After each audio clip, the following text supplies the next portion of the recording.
Welcome to Forged in the Fires podcast with Fireman Rob. Being a fireman, father, veteran, husband, world record holder, and Ironman, he brings stories of experience to impact your life while challenging you to live it. What do you want from your life? Why do you want it? Are you willing to go through the challenges to get there? If you have the courage to take that first step, let this podcast be the catalyst to start your fire while you bring the resilience to make it continue to burn. Our lives are made up of moments called right nows. So let's get started. Forged in the Fires podcast with your host, Fireman Rob, begins now.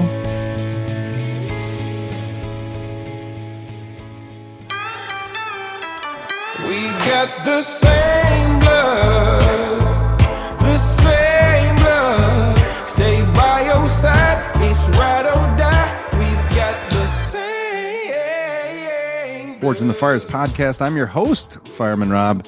Today we have a fireman who, he's an amazing individual. Getting to know him more, just an amazing person. He was the gentleman in Oklahoma City who was on the cover of Time magazine, who was carrying baby Baylee out of after the Oklahoma City bombing. He's more than that, though. Chris Fields, so great to have you on the show today. Man, I appreciate it, Rob. Honored to be on, and I'll get you a check in the mail for all those kind words. So all $2, right? Yeah. you know, it was so amazing to hear you speak the first time. And I think it's so powerful that everybody sees that Time magazine cover and they only see that part of you, but there's so much more to you. Like, what did your time in the Oklahoma City Fire Department, what did that mean to you when you completed your career at your retirement day after 31 years? Oh man, it was a great ride. I mean, and I was just to the point where, I felt like I was ready to go. I didn't want to stay too long and be one of those bitter old cranky, bastards. Like I am right now. Huh? Like I am right now.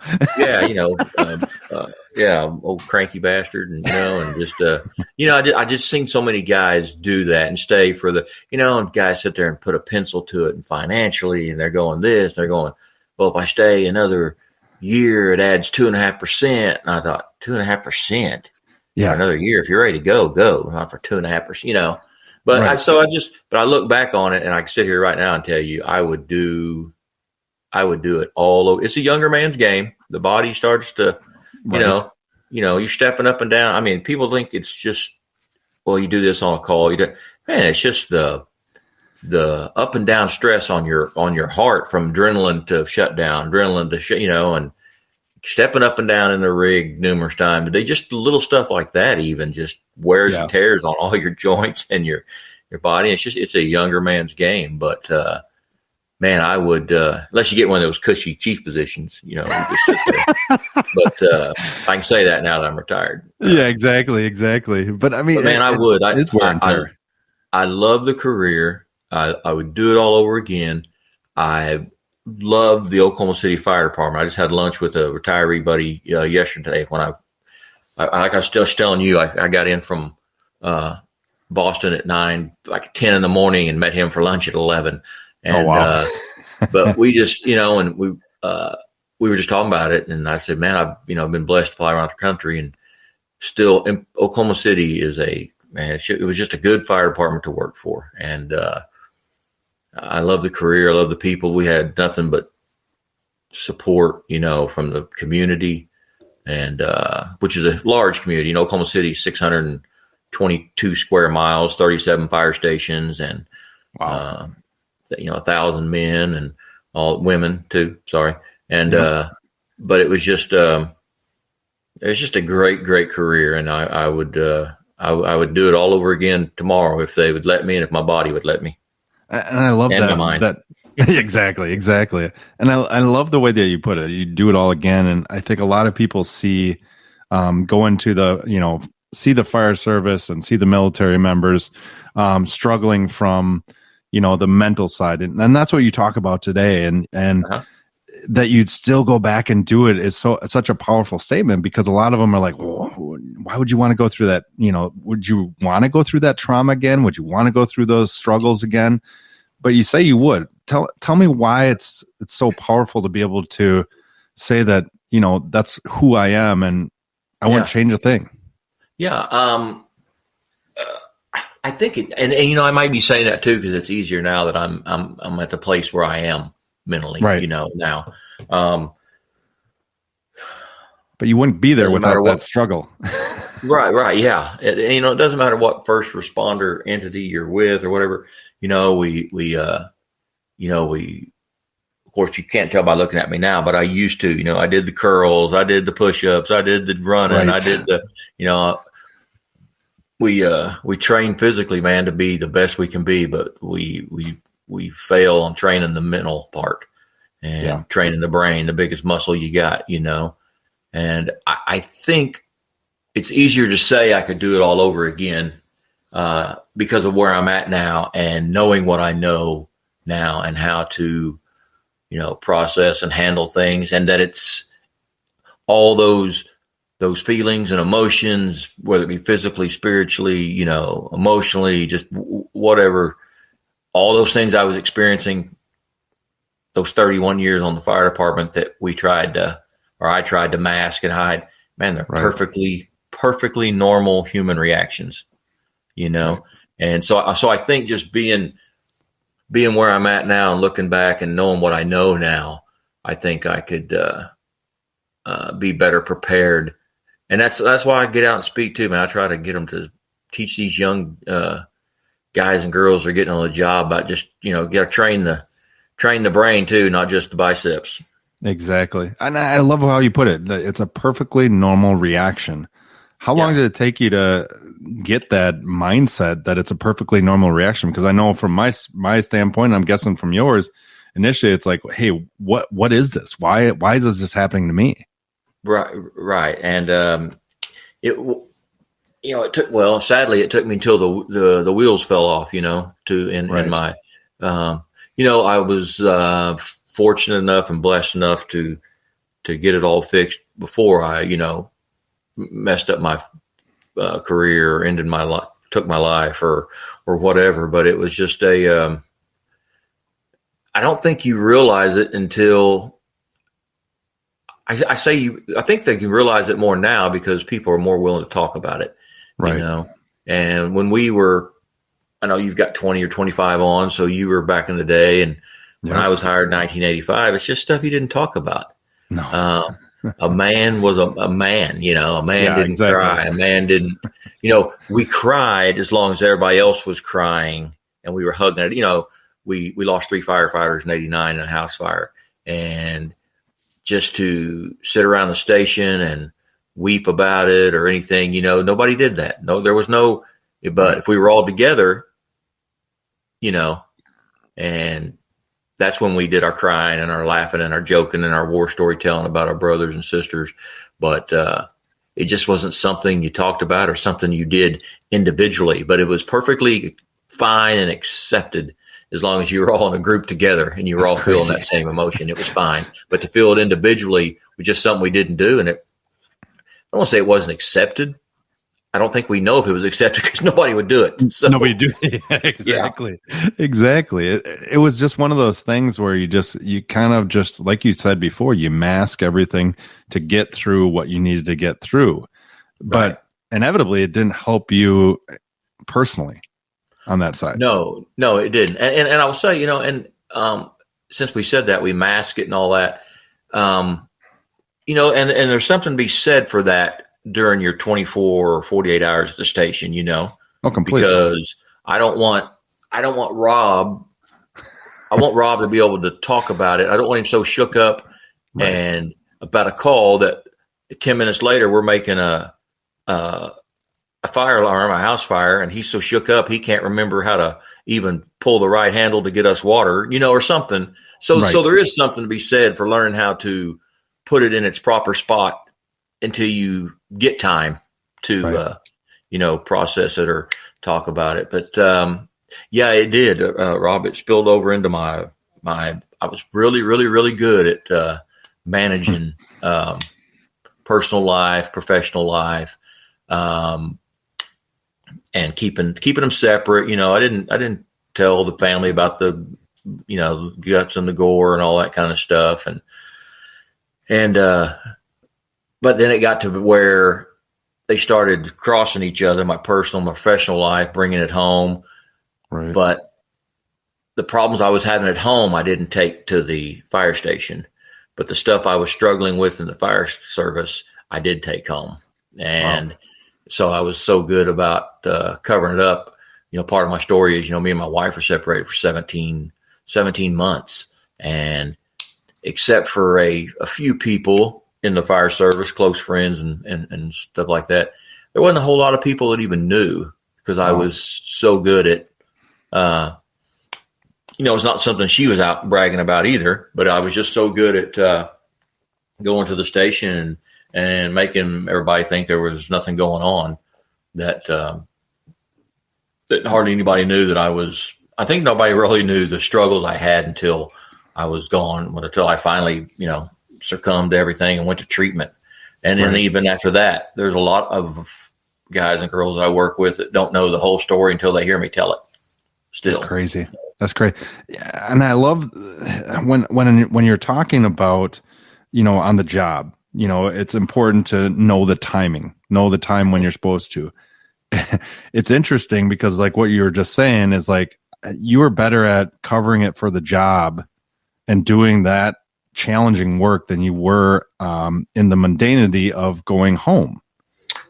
Yeah. And that's really it's crazy. It's a sad. I look back at it, I'm thinking about it, and I've thought about it often. It's a sad statement. I was more concerned with what the guys and girls at the Oklahoma City Fire Department thought about me than I was with my own family.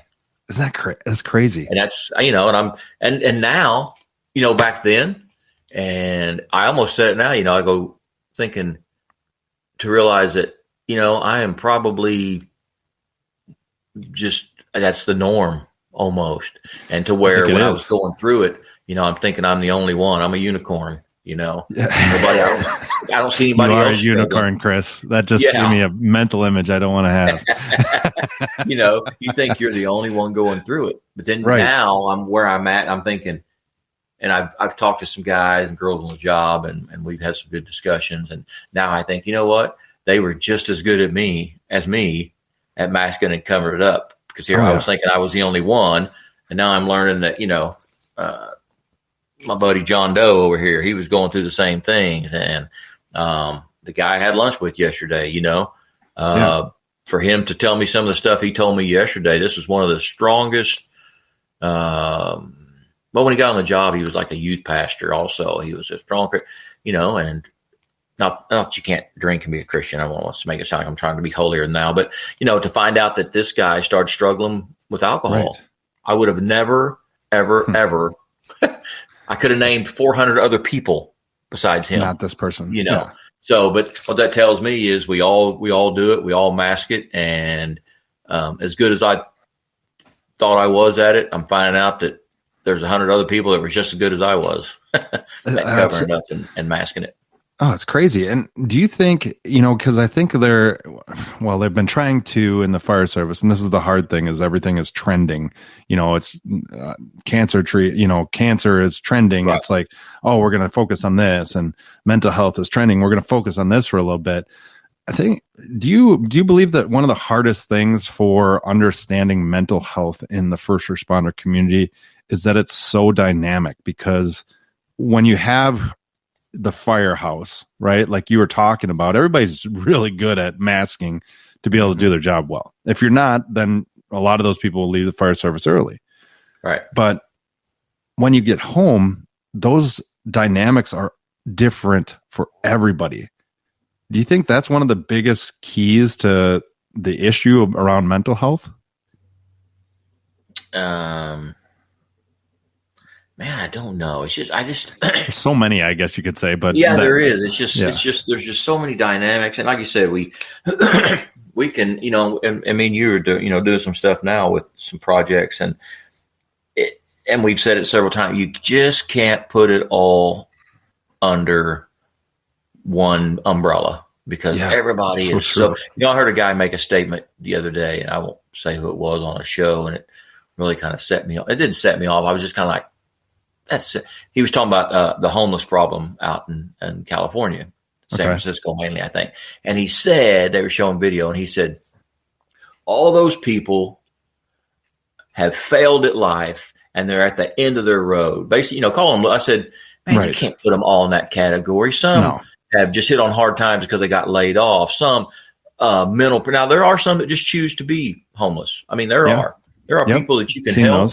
You can help, and they say, thank you. I like this. I like what, but they're not the ones that are camping on business steps, and causing trouble either. But that's just the lifestyle they choose.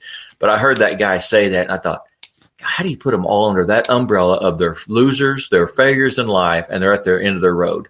Right. And the same thing when we talk about mental health and the fire service. There's so many different dynamics that factor in. We find out childhood trauma comes in play.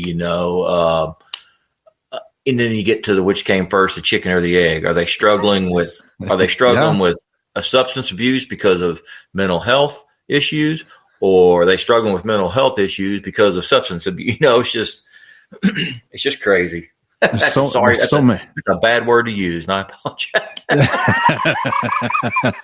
All the people in the fire service just kind of laughed at that one because it's true though. I mean, you have to have humor in this whole thing too, as well, because it's one of those things that we utilize as our defense mechanism.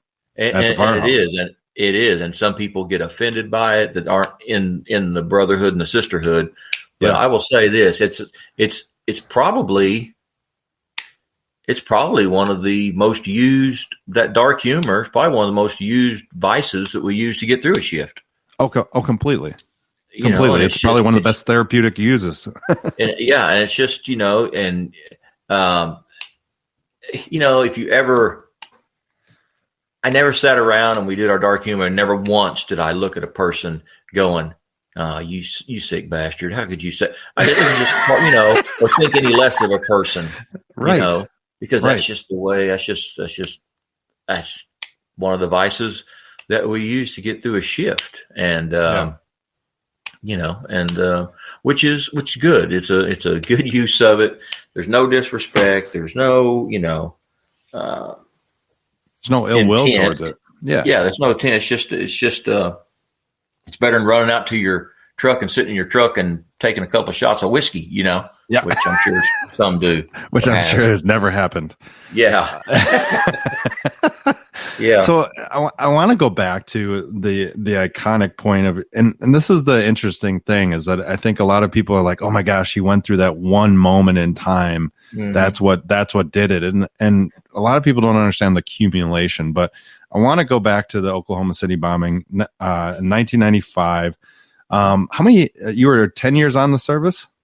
Yes, I was just July coming up now. It was April 19th was the bombing of 95. July of 95, I was getting ready to have 10 years on the job. Wow. So you had seen things in your career, but you get to this the Oklahoma City bombing. What was the first impression in your mind? What was going through your mind that first time that you pulled up in your rig? We part of the story, we had to park so far away, and then it's kind of like, a long city block away. And the way the Murrah building sat and the street we parked on, it's like a little hill. So you couldn't see like the base of the building. Okay. And there was so much, there's lots of smoke and all that stuff going on. So by the time we got up there, and I know we didn't, but it felt like we were probably standing there with our jaws on our chin on the ground, like, what in the world, Right. I still remember walking on, like, not even walking on the pavement, walking on, glass and debris it was everywhere. And I think, standing there at the base of that building, and when I say this, it's no disrespect to the 168 lives we lost. But if you would have told me, if a guy or girl I was working with right then would have said, because we're talking about 9:00 in the morning, downtown Oklahoma City, 9-story building, third of it gone, pancaked down on top of each other. If they'd have looked and said, yeah, we're only going to have 168 fatalities today, I would have said, you are absolutely out of your mind. Oh, by far. Yeah. I would say, I almost, in my mind, I look at the numbers now and I could see them reversed. There was 168 fatalities with over 700 injuries. Good Lord. Right. I could see 500 fatalities, with as many injuries just because of the time of the day and all that. And, so it's still kind of hard to grasp and remember that first view of the building, because it was like a scene you would see that they created for a movie set, Yeah, I know that. And I tell you, eerily familiar was when the first images I saw of the Surfside collapse in Florida. Oh, yes. And especially, I think they had a night picture of it with the lights on it and everything, which, right. Of course, went on here. And that was like, I think everybody here, so many years ago, so a lot of people don't remember the images and of the building and all that, but the ones that worked it do. And I'll guarantee you they were all like, oh my God, that looks just like the Murrah building. Did that bring up anything in you? A little bit, but not anything to where, it took me back to that day. And of course, then you think about the day and you think about your brothers and sisters you worked with and all the things you saw and that you did. And I remember conversations we had during the day, but it wasn't anything that, like that had any kind of impact to where I was down in the dumps or anything. Cause I was just, I'm always able to appreciate where I'm at now. Yeah. And, that always helps. But yeah, it did. It brought up some memories of that day because it was such a eerily familiar image. That's crazy. Now, did you transition? So I know for myself, right after the incident that after September 11th, I struggled to find the positives. Was that kind of similar to you, or were you able to see some positives after doing search and recovery, all those things, the next few days, or was it just kind of questioning what was going on? Man, that's a good one. It's almost like a 50-50 split because of the fact that, because we saw, we went down there and worked our after that first day, what they did was if you were on duty, you did 12 hours at the site and then you went back to station. Okay. However that would be, either your first 12 down at the, site working and your other 12 back at the station, or vice versa. And so you had that constant reminder, and it was covered, rightfully so, because, the search went on for several weeks. Right. So it was covered. It was in your face every day in the media. Oh, yeah. So along with that reminder of the tragic day and the lives that were taken, it seemed like every day also there was some kind of positive story that came out of it. I know that sounds weird, but whether it doesn't. It sounds normal.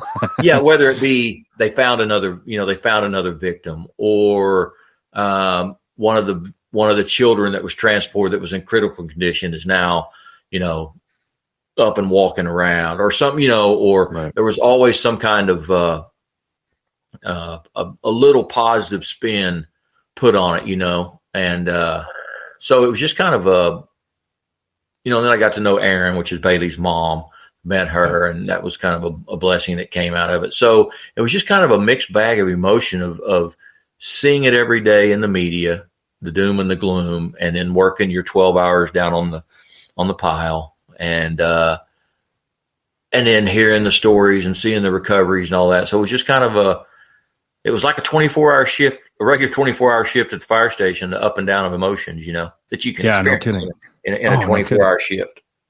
Well, that had to be, when you had Baylee. Tell me about that moment when you were given Baylee, and when you're looking at Baylee. What was going through your mind at that moment? Which day was that actually? That was the very first day within the first hour. Are you serious? Wow. Okay.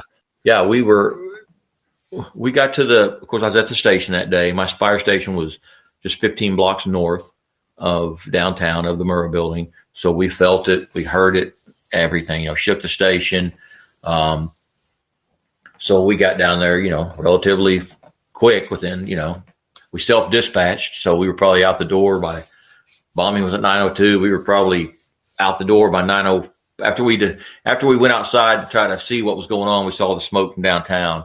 We self-dispatched. So we were on the road by 9:04, down there by 9:06 or 7. So we set up a triage. There was a YMCA caddy corner. Had a lot of workers, had a daycare in it also. Had a lot of kids, injured flying debris, and stuff. So we had a little triage there and we were probably there about 10 or 15 minutes, and we got called down. The incident commander. Well, that's another thing real quick. That was when NIMS and incident command, I think it was maybe one of the first major uses of the IMS system. Oh, seriously? Incident management, because that was really new coming on. And then we had the bombing and everything was so chaotic until they made us evacuate because of another bomb scare, and everything got set in place. So, but the incident commander, called, I was the officer on the hazardous materials unit that day. They called us down told us to come on down to the site for an assignment. So you're looking at probably 30, 45 minutes into when this happened. And, okay. I didn't know there was a photo taken until that evening, like at 11 o'clock. Then seeing the photo for the first time the next morning, I knew exactly where I was standing, what I was doing, what I was thinking. I had Sergeant Avery, police officer, handed me Baylee. I checked her for any signs of life, cleared some concrete dust and stuff out of her throat. She had an open skull fracture, and I couldn't find any signs of life. There was a staging area across the street with ambulances, and so I walked over there, and paramedic, I told him I had a critical infant. And the photo of me and Baylee is really cropped down. I mean, that's so they could, enhance the redness of my helmet and her blood, and which it wasn't quite that. Yeah, I'm looking at the original that has another EMT in the downs. The police car and and there's the EMT that's on the ground. Yep. Yeah, that is he's going to get a blanket out of the ambulance was full, and there's people on the ground on stretchers or backboards, and he said, "Oh, hold on, let me get a blanket so we don't have to lay that baby on the ground." And I was just waiting for him, and I remember looking down at her. I knew she was close to my oldest son, who's 30 now, was 2 years old at the time. So I knew they were close in age. And of course, Baylee had turned 1 year old the day before the bombing on April 18th. And I remember just thinking, wow, somebody's world is going to be turned upside down today because their infant baby girl is dead. And, and having that feeling and that emotion, and then not even realizing, I think back now that same feeling and emotion that I had right then was going to be felt 167 more times that day around the building by other first responders, whether police, EMS, right. Whatever. And so it was just a feeling of, somebody's world is getting, and then that was before we even started the rest of our day. And then we were there till 11 o'clock that night and working. So. And do you remember when you were, the moment that you were able to kind of let down, like after working, that first moment that you were able to let down, are you able to recollect that? Like what was Chris Fields feeling? It was actually, we had went in after I gave Baylee to the paramedic and everything. I went and caught up with my crew, who had went on into entered from the south side and was doing search and rescue. And we had come across a victim that we were standing on top of her. We could hear her in the rubble, hollering for help. And so we were kind of, she was communicating with us. So we were kind of asking her, she told us we were standing on her. She could feel the pressure. Oh my gosh. So we were kind of moving around asking, we kind of spread out. So, we had everybody back up in kind of a bigger circle. So we weren't like, 5 guys standing on top of her in one area. And one guy just kept saying, where do you feel my pressure? Where do you feel that? So we were trying to figure out how she was laying, so we could start where her head was and be more careful, of course, there when we were moving debris. Wow. And so we got her out and got her sent on the way to the hospital. She was 28-year-old. Sheila Driver was her name. She was like 6 or 7 months pregnant. And, I always tell that's part of my story too, because that was that one part of the day where we felt good, because we found somebody alive and they were talking to us and we got them out. And then it was one of those deals to where the next day when they updated the list of deceased, she was on there. She had passed away on the way to the hospital. Oh, really? And her unborn child. So it was one of those, it was our high moment of the day.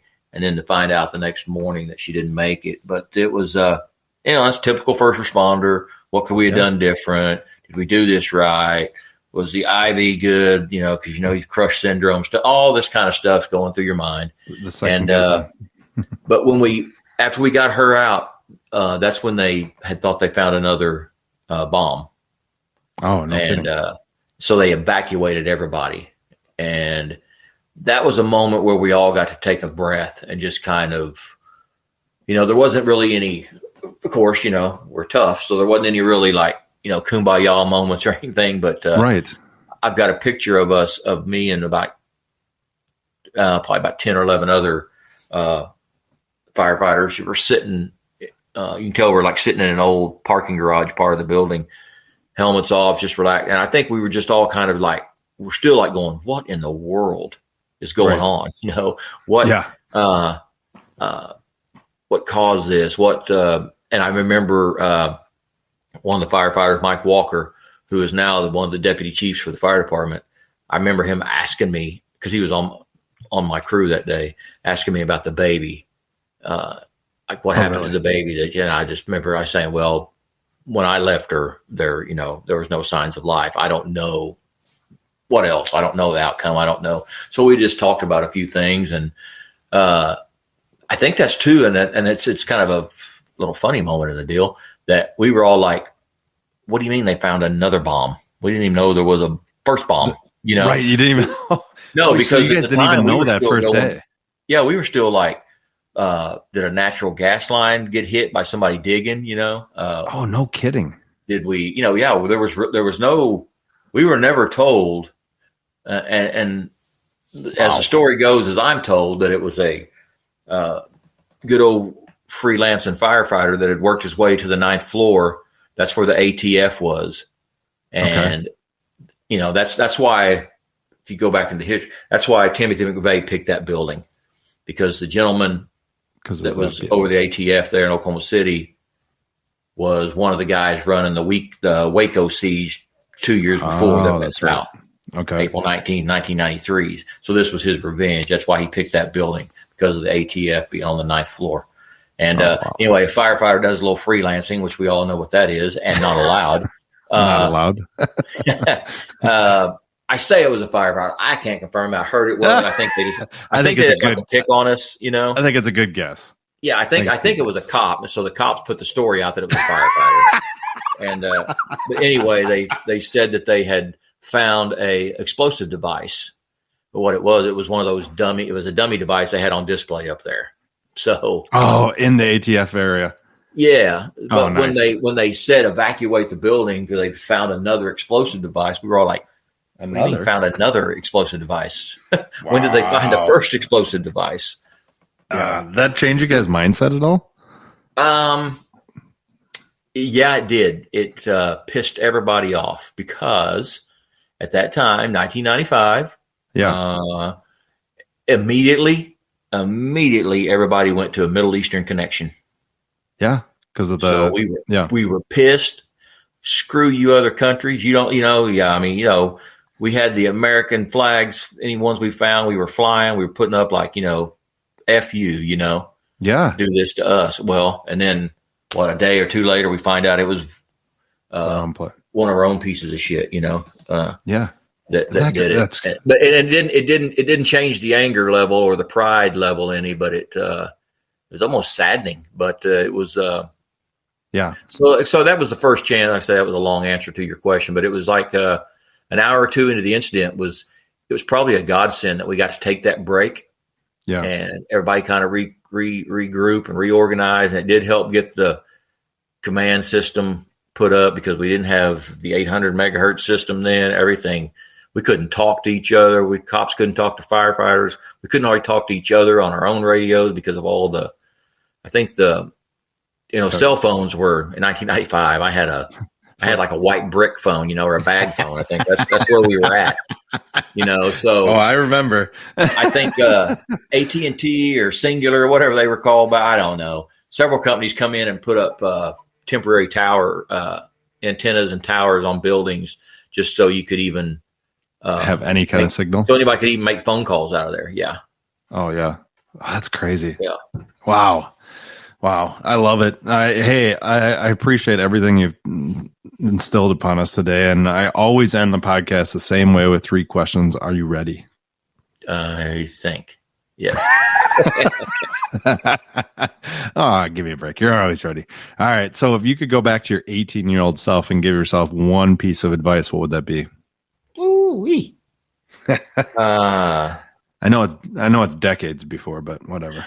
It's just going to sound almost like I'm not happy with where things ended up. But, man, don't half-ass life, period. There are so many things I look back on and think, in school, college, I could have done so much better, and I look back now and go, my son who's 24, he was a heck of a baseball player. And we were talking the other day and he made a statement. He goes, man, I wish I would have just put in the more effort or more, instead of just getting by. Yeah. And that's what I told him. I used to tell him all the time. And I know he's looking back. I know then he was thinking kind of like I did my dad. What? Back off, asshole. I got this. Yeah, exactly. And now he's thinking, you were right. And I look back and I think, listen to if I was 18, I would say, listen to your mom and dad because they're going to get smarter the older you get. Yep. Everything they say is true because they've lived it. And just do not half-ass life, man. Everything you're going to do, either do it 100% or don't do it. I love that. That's a perfect answer. All right. The second one is everybody goes through challenges and struggles in their life. If you could have them incorporate 2 habits into their daily life to continue to move forward, to continue to push, what would those 2 habits be? Oh man. How about just 2 words? How about gratitude and reflection? I like those. Yeah. Just and being thankful for what you got and where you're at, man. It's like I say, these are all, lessons I've learned now that I'm 59 years old, It's experiential knowledge. It's so valuable. Yeah. Yeah. So valuable. All right. This last one's going to be fun. If you could have coffee at a firehouse table, so you know what a firehouse table is like, with 3 individuals that can be deceased or alive, who would those 3 be? Oh, man. See, I'm challenging you. I know you're tired too. So yeah.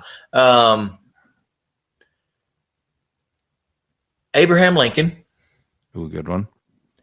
Because I think he's just too cool. I mean, you read all the stuff about him. He was just, I think he was cool. Yeah. He'd be interesting to talk to. Definitely. Yeah. Larry Bird. Wow. You just went out on the you got, okay. All right. Yeah. I want to see this last one. I have no idea where this is going. Yeah, I really don't either. Those are my 2 favorites. I love it. Yeah. And I say this and I'm not, I'm going to say because I don't know. I've always had that list too. And I've always thought about it. Who would I, who's going to mix well with Larry Bird? I mean, that's the key. Yeah. I would say, how about Jimmy Hoffa, just to find out where he really is? Just be looking at the time when he is like, "Hey, it's time to have coffee." We'd be like, "Where'd he go? Where's he?" I'm really not. Abraham Lincoln and Larry Bird are for sure. No, they're my top two. Those are such opposite. That's awesome. I know, it's crazy, isn't it? And God, I don't even know. Jimmy Hoffa can do the coffee. He's fine. Do what? Jimmy Hoffa can pour the coffee. Yeah, and I'll tell you this: if I know we don't go down this road very often, but if I could sit and talk to Jesus, oh yeah, I've had that answer before. That was probably going to be my first one, but I didn't want to come off and people going, "Oh, the Jesus answer." No. I mean, it makes sense. It's like you have Abraham Lincoln, Larry Bird, and Jesus. Okay, since I'm going to throw Jesus in there, let's put Jesus first. And then, okay. and then all right, he can sit at the lieutenant seat at the table. He can sit at the lieutenant seat. Jesus can sit at the lieutenant seat at the table. And I know, I was raised in a very Oklahoma, so Bible Belt. I was raised in a very strong Christian home. I kind of think sometimes if Jesus would even take my call, or accept the invite. It's an interesting thing that you say that because it's one of those things like, let's put it this way. After that Oklahoma City bombing, in your mind, were you like, can he take my call? Can I understand why? Yeah. Well, I tell you what, real quick, we got just a second. That's part of my mother, strong Christian lady, prayer warrior. She'd say, there's a reason it was you. There's a reason it was you, and then when I'm struggling and going through, man, I was angry with God over this deal. Yeah. And I kept saying, well, if there's a reason, because I believe my mom prayed it and she said there was a reason.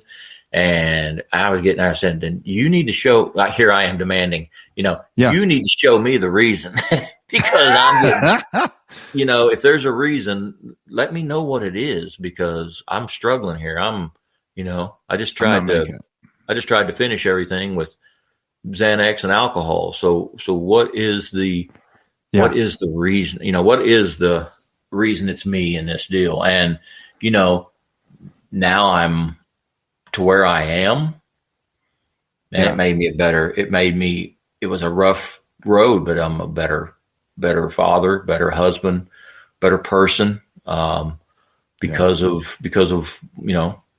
what I went through. And it's crazy. When we were separated, my wife would go into her closet. That was her war room, her prayer room, in our walk-in closet. And she never told me this until after we were back together and everything was working and we were doing what we're doing now. But she said she said she used to pray every day for God to take away her love for me because I was that bad of a person. She didn't want to be in love with me anymore. But she said every time I know you don't want to be that person. Deep. But she said every time she would pray that, she would get this vision of me speaking in front of people. Really? And, yeah. Wow. And so it's just kind of it's just crazy that things are where they are at, and and do I think that was the sole reason that I went through it? No, I think I had to be brought down a few notches and brought to my knees to become the person, the father, and the husband, and the son, and the friend that I am today to people. So that's a perfect way to end this. I appreciate your time so much, Chris, and I appreciate you as a friend. Yes, sir. Same thing, Rob. Really appreciate it. It was great to meet you the first time back out in Arizona. Yes, sir. Yep. I've enjoyed getting to know more about you and see that I'm definitely not the only crazy one out there. Yes, sir. I appreciate that I can help that with you. You helped me confirm that. I love it. Well, hey, thanks for joining us today. Thanks for listening and supporting the Forged in the Fires podcast with Fireman Rob. Remember, don't forget to like and subscribe to this podcast, and please share this episode with a friend or family. To find out more about Fireman Rob or reach out about a question, go to www.firemanrob.com. Until next time, live your life forged in the fires.